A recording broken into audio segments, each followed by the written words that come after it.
북한이 연일 미사일 도발을 감행하고 있습니다. 그제는 화성 17형 신형 ICBM으로 추정되는 장거리 탄도미사일을 발사하면서 하루에만 3번 도발에 나섰는데요. 7차 핵실험이 임박했다는 전망이 나오고 있습니다. 김열수 한국군사문제연구원 안보전략실장과 함께 한반도 상황 짚어보겠습니다.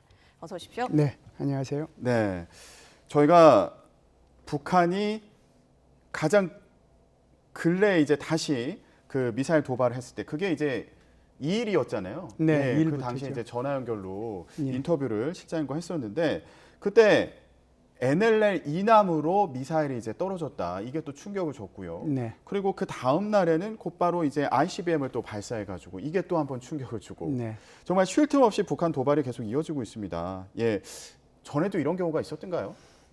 제가 이제 이쪽 분야로 공부하고 난 뒤로 이렇게 집중적으로 이렇게 많이 거의 뭐 떼발사하는 수준으로 예. 이렇게 한 것은 제가 알고 있기로는 처음으로 알고 있습니다. 물론 예. 이제 그 전에도 이렇게 미사일 서로 다른 종류 화성 12 죄송합니다. 서로 다른 종류의 네. 미사일들을 이렇게 쏜 적은 있어요. 그런데 KN 23, 24, 뭐 25 그리고 이제 신형 전술 유도 무기 이런 거죠. 그걸 이제 서로 다른 지역에서 2발씩 8발 이렇게 한꺼번에 쏜 적은 있지만 예. 이렇게 이제 2, 3, 4일, 3일 동안 집중적으로 뭐 단거리 미사일도 쏘고 장거리 미사일도 쏘고 또 우리 해역 인근에 떨어지기도 하고 포사격도 하고 이런 적은 제가 알고 있기로는 처음입니다. 예. 실장님 보시기에도 굉장히 이례적이다 네. 이렇게 평가를 해주셨는데 이번에 쏘아 올린, 그러니까 지난 3일 쏘아 올린 화성 17형은 괴물 ICBM이라는 별칭이 붙기도 했는데 네. 구체적으로 어떤 성능 갖고 있습니까? 네, 조금 전에도 이제 우리 리포트에 나왔습니다만은 이것이 공개된 것은 2020년 10월 10일, 그러니까 북한이 말하는 당 창건 기념일이죠. 예. 그때 이제 열병식에서 공개가 됐는데요. 그때 이제 공개된 것을 보고 전문가들이 이제 여러 가지 판단을 하게 된 것이죠. 길이는 뭐 24m 정도 되니까 지금 세계에서 ICBM을 가지고 있는 나라는 지극히 한정돼 있는데 네. 그 어떤 나라가 가지고 있는 ICBM보다는 길다는 거 그리고 넓다는 거 그리고 이제 거기에 텔이라고 하는 이동형 그 차량이 있지 않습니까? 그 네. 차량이 11축 22륜이거든요. 그리고 이제 앞에 이렇게 탄두 부분을 실을 수 있는 그 부분이 좀 뭉텅한데 이것이 북한이 가지고 있는 장거리 미사일인 화성 14형, 15형보다는 좀 뭉퉁해요. 그게 이제 소위 말하는 다탄두, 적어도 그 속에 핵탄두 2~3개는 들어갈 수 있다라고 이제 판단을 하고요. 예. 그런 지금 보시는 화면이 지금 화성 17형인 네, 건가요? 그렇다고 봐야죠. 예. 앞에가 실제로 좀 뭉퉁하죠. 예. 예, 그래서 저게 이제 여러 개의 탄두가 들어갈 수 있다 이런 그렇죠. 얘기인가요? 여러 개의 탄두가 들어갈 수 있고 화성 14형과 15형의 사거리가 뭐 12,000km, 14,000km 그 정도 된다라고 하면 지금 화성 17형의 이런 것을 능력을 봤을 때는 미국 전역 그러니까 예. 뭐 워싱턴하고 뉴욕뿐만 아니라 미국 전역을 타격할 수 있는 그런 능력을 지녔다. 그런 차원에서 저걸 이제 괴물 몬스터라고 그러죠. 예. 괴물 미사일이라고 그러는데 아직까지는 성공하지 못했고요. 저 성공을 위해서 올해 엊그제까지 포함해서 7차례에 걸쳐서 시험 발사를 했습니다. 예. 예. 성공하지는 못했다. 예, 이런 평가지만 근데 네. 이번에 계속 나오는 얘기가 단분리에는 성공했다 또 이렇게 네. 얘기해서요. 이거 어떤 의미가 있는 겁니까? 이종근 박사님이 워낙 이 분야의 전문가시기 때문에 좀 전에도 이제 그 분야를 말씀을 하셨잖아요. 예. 그래서 의도적인 것은 원래는 이제 이것이 화성 17형이 3단으로 돼 있거든요. 추진체가. 그러면은 1단, 2단만 분리가 된 거지 2단, 3단은 분리가 안 된 거잖아요. 그런 차원의 문제가 하나 있고요. 또 하나는 이게 ICBM 같으면은 속도가 마하 20 정도 됩니다. 그런데 이번에 이제 측정된 것이 마하 15 정도 되거든요. 예. 그러니까 이게 좀 성능이 떨어지는 거죠. 이건 아까 이충근 박사님께서 말씀하신 것처럼 추진체에 지금 문제가 있다라고 얘기하는 거거든요. 네. 그런 차원에서 보면 실패했다라고 보고요. 또 하나는 이번에 이제 미국이 이런 화성 17형을 쏜 것은 북한이 화성 17형을 쏜 것은 미국에 대한 어떤 도발이라고 예. 볼 수 있다라고 하면 사거리가 이렇게 나가서는 안 된다라고 저는 판단을 해요. 왜 그러냐면 지난번 10월 4일 날 화성 12형 개량형을 쏘았을 때 일본 열도를 넘어서 4,500km를 지나서 이게 떨어졌거든요.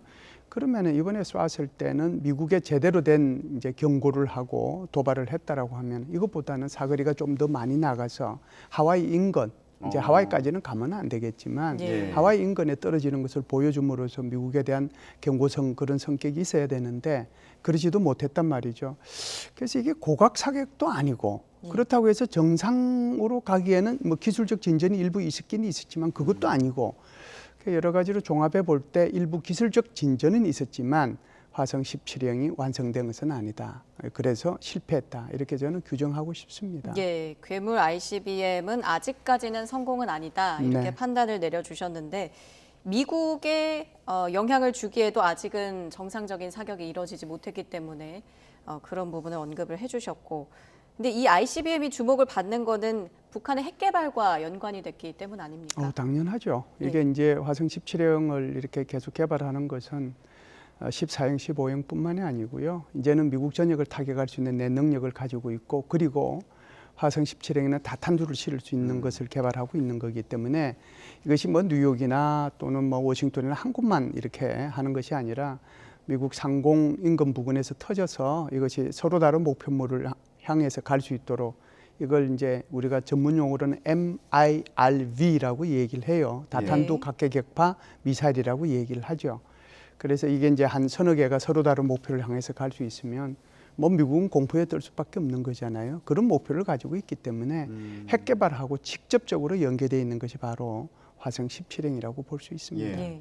그러니까 미국 전역의 여러 도시에 동시에 핵탄두를 떨어뜨릴 수 있다. 이런 가능성을 갖고 이제 압력을 가하려는 뭐 그렇죠. 그런 의도가 있다. 그렇죠. 예, 그런 말씀이네요. 것들을 통해서 결국은 이제 미국의 양보를 받아서 사실상 인도와 파키스탄이 NPT 체제 바깥에서 사실상의 핵 보유국으로 인정받고 있잖아요. 그러면서 지금 정상적인 국가로 전 세계로부터 대우를 받고 있는 것과 마찬가지로 지금 북한이 바라고 있는 것은 그런 미국과의 핵 협상을 통해서 이런 이제 핵 보유 국가로 인정받고 그러면서도 이제 정상적인 국가로 이렇게 앞으로 살아가겠다. 욕심이죠. 판단을 잘못해도 한참 판단을 지금 잘못하고 있기 때문에 이런 도발을 계속하고 있다라고 볼 수 있습니다. 기술적으로 보면은 일단 1단 추진체와 2단 추진체를 이제 정상적으로 분리하는 데까지는 성공을 해서 이 부분에서 이제 성과를 거둔 것으로 보인다. 북한 입장에서는. 하지만 아직 기술적으로 완성된 단계는 아니다. 이렇게 평가를 해주셨고 미국의 뭐 직접적인 위협이 될 정도는 아니다. 이렇게 설명해 주셨는데 그러면 그런 측면에서 볼 때요. 이게 북한이 미사일을 대량으로 이번에 쐈잖아요. 이게 천문학적인 돈이 들었다고 합니다. 1,000억 원어치에 달한다. 이런 분석도 나오고 있는 상황인데 이게 중국에서 수입하는 1년치 쌀값에 맞먹는다. 뭐 이런 분석도 있더라고요. 그 정도의 값어치가 있는 겁니까? 그러니까 지금 북한이 하고 있는 것은요. 이건 이제 우리가 북한을 나하고 똑같은 정상적인 국가로 이렇게 생각할 경우에는 이건 이해가 안 가는 거잖아요. 이번에 이제 북한 같은 경우는 특히 올해는 식량난이 좀 심각하거든요. 예. 왜 그러냐면은 이제 가뭄이 굉장히 심했지 않습니까? 가뭄이 심한 데다가 한꺼번에 폭우가 쏟아졌으니까 산림 녹화가 잘 되는 한국은 별로 영향을 안 받을 수도 있지만 북한은 아주 집중적으로 영향을 받고 있거든요. 그래서 우리 한국에서 이걸 이제 연구하는 분들 말씀을 들어보니까 올해 북한의 식량난이 최소한 80만 톤에서 많게는 한 120-30만 톤까지 부족할 거다라고 얘기를 하거든요. 그런데도 지금 뭐 1년치 쌀값에 해당되는 정도의 그런 돈을 지금 여기다 쏟아붓고 있거든요. 그러니까 이것이 이제 의미하는 것이 크게 두 가지입니다. 하나는 정치적인 의미가 있고요. 하나는 군사적인 의미가 있는데요. 정치적인 의미는 이런 거죠. 그래, 우리 아무리 경제 제재 해봐라. 우리 버틸 능력이 있다. 봐, 우리 이렇게 쏘는 거 봤지? 그러니까 경제 제재 할 생각하지 말아라. 그러니까 나 의지 이런 거 갖고 있어. 그걸 이제 보여주는 거고요. 군사적인 의미는 이제 이런 것들을 통해 가지고 절대로 양보하지 않겠다라고 하는 것을 보여주는데 특히 이제 며칠 전에 미국에서 NPR이라고 하는 뉴클리어 파스처 리뷰죠. 그러니까 핵태세 검토 보고서를 발표를 했는데 그 발표의 핵심 내용 중에 하나가 만일에 북한이 미국을 향해서 동맹국을 향해서 우방국을 향해서 핵무기를 쏘게 되면 북한 정권 소멸한다라고 규정을 했거든요. 박정천이라고 하는 사람이 왜 이렇게 길이 날뛰느냐 하면 이 사람이 북한의 중앙군사위원회 부위원장이지 않습니까? 이게 지금 그렇게 명시되어 있는데도 불구하고 또 실제로 미국의 국방부 장관이 이렇게 말을 했음에도 불구하고 만일 입을 닫고 있다라고 하면 어떻게 되겠어요? 불충이잖아요. 예. 이제 쉽게 얘기하면 북한으로 보면 자신이 생각하는 최고 존엄의 생명을 지금 언급한 거거든요. 그런데 여기 이제 가만히 있으면 안 되니까 예. 이렇게 이제 길길이 이제 날뛰고 여기에 지금 말도 되지 않는 공군기까지 지금 훈련까지 지금 동원하고 있거든요. 예. 이게 뭐 비행기 떨어졌을 거예요. 저는 모르긴 해도 그 정도로 이제 이렇게 충성심을 또 보여야 되니까 그런 차원에서 보면은 정치적인 의미와 군사적인 의미가 있고요. 전혀 북한 주민들이 굶어 죽던 살던 이거는 관계 없다라고 하는 것이 북한 정권이 예. 지금 보여주고 있는 소행이라고 봐야죠. 예. 예. 교수님, 그러면 네. 지금 계속 북한이 얘기하는 게 한미연합 공중훈련 이제 비판하면서 그거 네. 반발 아니냐 이런 분석도 나오고 있잖아요. 이건 그렇죠. 그냥 표면적인 이유인 겁니까? 아니요, 그것도 우리가 이제 거시적인 관점하고 이제 미시적인 관점에서 볼 수 있는데 거시적인 관점에서는 우리가 이렇게 훈련하는 것을 빌미로 계속 이제 쌓아가고 있잖아요. 빌미로 삼아서 더 큰 도발을 하겠다라고 하는 것이 거시적인 관점이고요.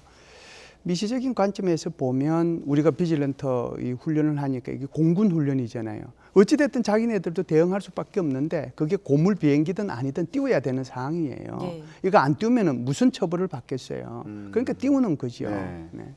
예, 정치적 또 군사적인 목적으로 계속해서 도발을 이어가고 있는데 이런 가운데 우리 군의 요격 능력의 문제점이 제기가 됐습니다. 지난달에는 현무 탄도미사일이 잘못 네. 떨어진 사례도 있었고요. 이번 달 천궁과 패트리엇에 문제가 있었는데 이 부분 어떻게 보십니까? 굉장히 안타깝다고 생각하고요. 빨리 시정이 돼야 될 거라고 생각합니다. 우리는 지금 북한의 이런 위협에 대응하기 위해서 미국의 확장 억제 전력이 우리를 보장해 준다는 전제하에 예. 우리 군이 하고 있는 것은 삼축 체제의 발전이거든요. 삼축 체제가 제1축이 킬체인이고요. 두 번째가 KAMD, 그러니까 우리 방공, 그다음에 미사일 방어. 세 번째가 이제 적 지휘부에 대한 대량 보복 이렇게 이제 나눌 수 있는데 그게 이제 킬체인을 하려면은 킬체인의 핵심 세력이 뭐겠습니까? 이게 이제 뭐 해군이 가지고 있는 거, 공군이 가지고 있는 다양한 미사일도 있지만 육군의 현무 미사일이 가장 큰 거거든요. 그런데 이 현무 미사일이 이제 지금 우리 예. 아나운서님께서 말씀하셨지만 이게 오발이 나서 오류 군 부대에 떨어지는 그런 문제가 있었잖아요. 게다가 이제 해군, 지금 공군이 가지고 있는 그런 방공 무기 중에서 그러니까 그거는 두 번째는 KAMD에 해당이 되는 건데 방공 무기 지금 이제 평가도 하고 훈련도 하고 있는데 거기에 뭐가 문제가 생겼냐 하면 우리가 가지고 있는 이제 방공 무기가 천궁하고 패트리어트 2, 3가 있는데 천궁 무기는 발사돼 가지고 문제가 생겨서 자폭 장치가 이제 작동해 가지고 중간에 터졌고요. 목표 지점에 못 가고 패트리어트도 이게 발사에 오류가 생겨서 결국 발사를 못 했거든요. 그럼 이것도 지금 문제가 있다라고 보는 거고요. 그다음에 이제 며칠 전에 우리가 북한이 우리 해역 인근에 탄도미사일을 떨어뜨렸잖아요. 여기에 네. 대응하기 위해서 우리 공군이 꼭 같은 지역, 그러니까 북한의 NLL 넘어서 북한의 영해에서 떨어진 곳에 공해상에 우리 공군에서 세 발의 미사일을 발사했잖아요. 예. 그 중에 이제 슬램 ER하고 스파이서 2000이라고 하는 미사일을 발사를 했는데 그 중에 스파이서 2000 미사일이 발사가 안 됐어요. 그러면은 지금 이게 제가 이제 예를 들은 것이 하나, 둘, 셋, 네 가지 이런 미사일들에 대해서 예를 들었잖아요. 예. 그러면 이게 이제 우리 삼축 체제를 강화하고 보강하는 것이 핵심인데 여기에 지금 문제가 있는 거잖아요. 그래서 제가 볼 때는 우리 군에서도 감찰을 한번 해야 될 필요가 있다. 그래서 전 군이 가지고 있는 이 첨단 무기 체계에 대한 탄약 부분에 대해서 전수조사를 해야 될 필요가 있지 않겠느냐라고 생각을 하고요. 예. 게다가 이제 지금 패트리어트 2, 3 같은 경우는 우리가 미국으로부터 수입한 거니까 그 수입한 이런 무기 체계에 대해서도 미국하고 협조를 해서 미국 제조사하고 협조를 해서 이 부분에 대한 보안 작업이 조속히 이루어져야 된다. 예. 그리고 이제 북한은 사실상 이런 미사일이든 뭐든 그냥 적각 가가지고 금수사격하잖아요. 예. 이게 제대로 지금 전투준비 태세가 됐는지 안 되든지 이제 한단 말이죠. 우리도 앞으로 그런 훈련은 필요하다. 그렇게 해서 정말 이거 잘못된 것에 대해서 전 책임 물어야 된다고 생각해요. 북한이 지금 도발하는 것도 국민들이 굉장히 우려하고 있는데 우리 스스로가 여기에 대응하는 무기체계에 대해서 문제가 생긴다면 우리 국민들이 얼마나 여기에 대해서 우려하고 불안해하겠습니까? 이건 우리 국방부가 책임져야 될 문제라고 봐요. 예. 예. 우리 군의 무기 체계에 대해서도 점검할 필요가 있다 이런 지적을 좀 해주셨고요. 그리고 지금 북한이 이렇게 계속 도발을 하는 과정에서 국제사회에서 어떻게 대응을 할 수 있을지, 어떻게 막을 수 있을지 이것도 관심인데 일단 오늘 새벽에 유엔 안보리가 열렸지만 북한 미사일 도발과 관련해서 지금 뭐 아무런 성과를 내진 못했습니다. 예. 그리고 지금 한미일 비롯해서 12개 나라가 북한 규탄 성명을 낸 정도거든요. 예, 이 상황 어떻게 평가하세요? 네, 뭐 이미 이제 그렇게 예견이 됐었죠. 지금 이제 미국과 중국 사이의 전략적 경쟁이 거의 신냉전을 방불케 하고 있고, 러시아의 우크라이나 침공으로 인해서 미국과 러시아도 긴장 관계를 유지하고 있는 이런 상황이고, 게다가 북한은 러시아에 대해서 완전한 이제 러시아를 규탄하는 것에 대해서 반대하는 5나라 중에 하나로 러시아하고 지금 친밀하게 지내고 있고, 예. 이런 상황 속에서 우리가 이런 우리 자유주의 국가들이 자유민주주의 국가들이 여기에 대해서 안보리 결의안을 이렇게 낸다고 했을 때 여기에 절대로 중국과 러시아가 지금 현재 상황은 동의해주지 않아요. 이걸 거꾸로 얘기하면 예. 북한이 이 상황을 이용하고 있는 것이죠. 북한이 이 상황을 이용해서 한국에 대해서 도발하고 있고 미국에 대해서 도발하고 있고 일본 상공을 넘어가는 중거리 미사일을 발사하고 있고 이런 것이죠.